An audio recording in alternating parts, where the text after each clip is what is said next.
Did you know Indonesia is home to over 1,300 ethnic groups and 700 distinct languages?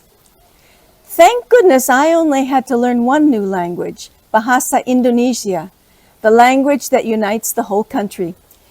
If you've ever wondered what it's like to live in one of the most diverse, vibrant, and friendly countries on earth, then stick around, because I'm sharing what I absolutely love about living in Indonesia and why it continues to fascinate me every day.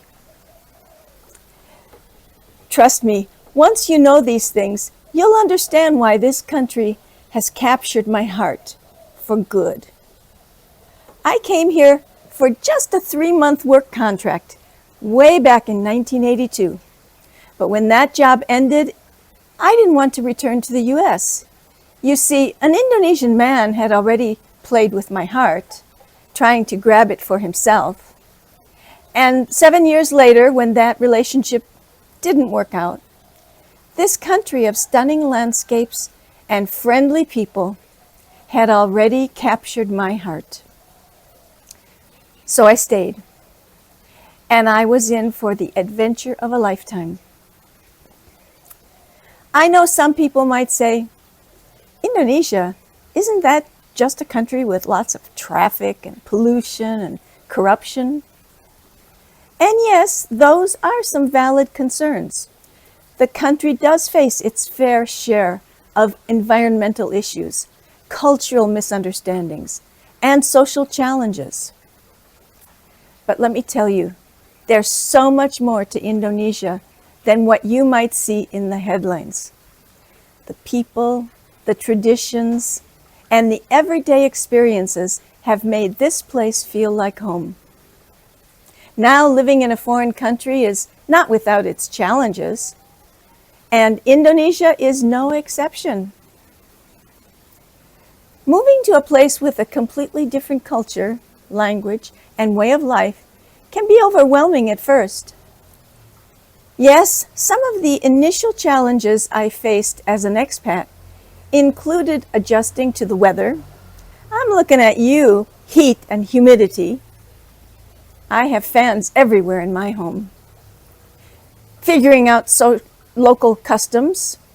I still haven't been able to stop pointing my finger or standing with my hands on my hips. And even mastering the art of haggling at local markets.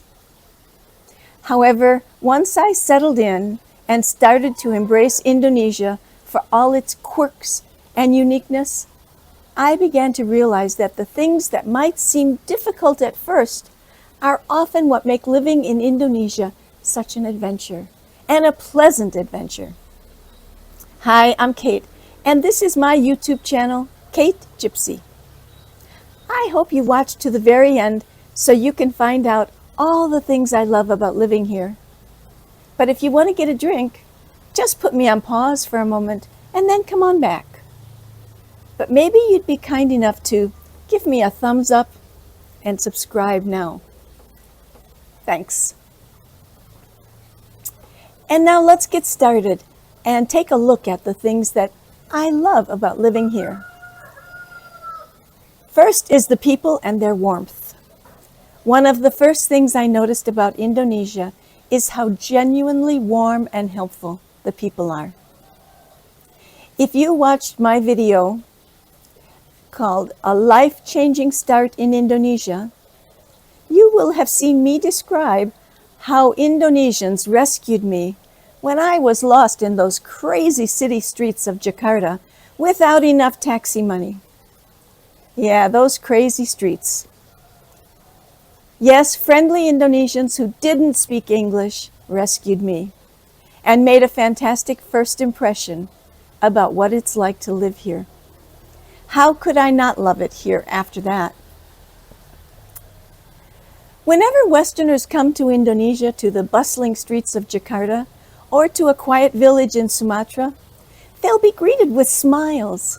Indonesians are incredibly friendly, and they have this undying belief in hospitality. They'll welcome you into their homes, offer you food, and go out of their way to help you, even when there's a language barrier. The spirit of gotong royong, which is the concept of mutual help, is deeply embedded in the culture here. And it's something that continues to amaze me, even now after 42 years living here. And second, there's the incredible natural beauty. Everyone knows about the beauty of the rice terraces in Bali, since they're often shown on CNN. But there's a lot more beauty than that throughout the whole country. From the vibrant coral reefs in Raja Ampat to the misty jungles of Sumatra, Indonesia is blessed with some of the world's most breathtaking scenery. I haven't seen everything yet, but whenever possible, I like to go overland by bus or car or train so that I can see more of the country. Several years ago, I took a 2-day bus trip from Bukit Tinggi to Jakarta and saw a lot of amazing Sumatra. The variety of landscape, beaches, coral reefs, active volcanoes, lush rice terraces means that every adventure feels fresh and new. Whether you're a scuba diver, a hiker, or someone who loves sunsets on the beach, Indonesia offers endless opportunities for those things. And third, you probably wonder about the cost of living, right? Well, yes, I love the cost of living here. When I came in 1982, I just wanted to get out of my dull routine and find a lifestyle that was more interesting. And wow, the lifestyle here challenged me every step of the way. But what I'm trying to say is that I didn't come here because I knew the cost of living was lower. I just wanted something different. But even so, living in Indonesia has allowed me to enjoy a very comfortable lifestyle at a fraction of the cost compared to any Western country. Whether it's renting a home, eating out, or transportation, the affordability here is a huge plus, and I love it. I can have a delicious meal at a local warung, that's a small food stall, for far less than a meal at a small restaurant in the US. In fact, there are places to eat that cater to all price ranges here, from very expensive to luxury type meals to inexpensive. There's something here for everyone.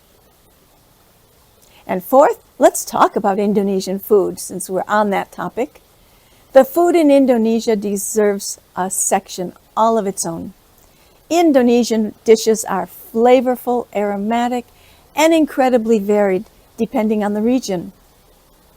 From spicy rendang to the sweet savory delights of nasi goreng, that's fried rice, and satay, there's always something to try. And then there's sambal, the spicy chili paste or sauce that Indonesians can't live without. Well, I love it too. So even after all these years, I'm still discovering new flavors, new dishes in this culinary paradise. And you know, my housekeeper is a fantastic cook and is willing to learn new recipes.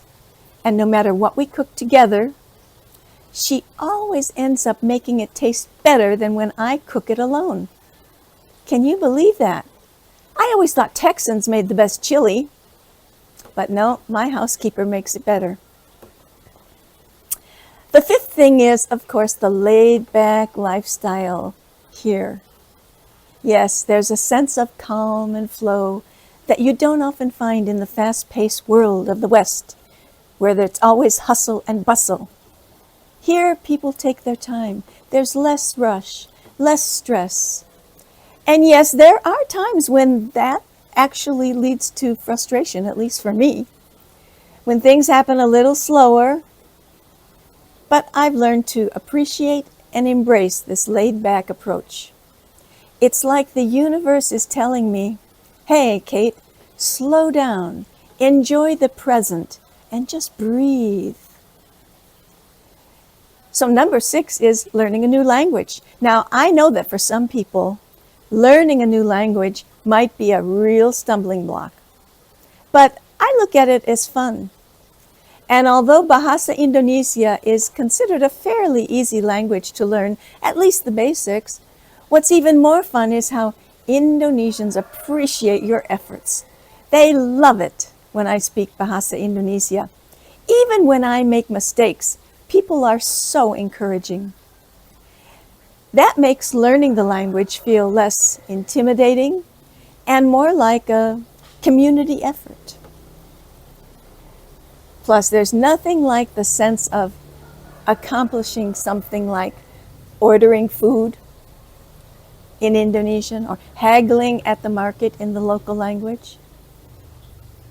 But now the 7th item is what I considered the most important aspect of living here that I love: inner growth. Let me explain what I mean. Living in Indonesia has allowed me to grow not just in terms of adventure and cultural exposure, but also self-awareness. I feel like living in Indonesia gave me the opportunity to find myself. Have you ever heard someone say that phrase before?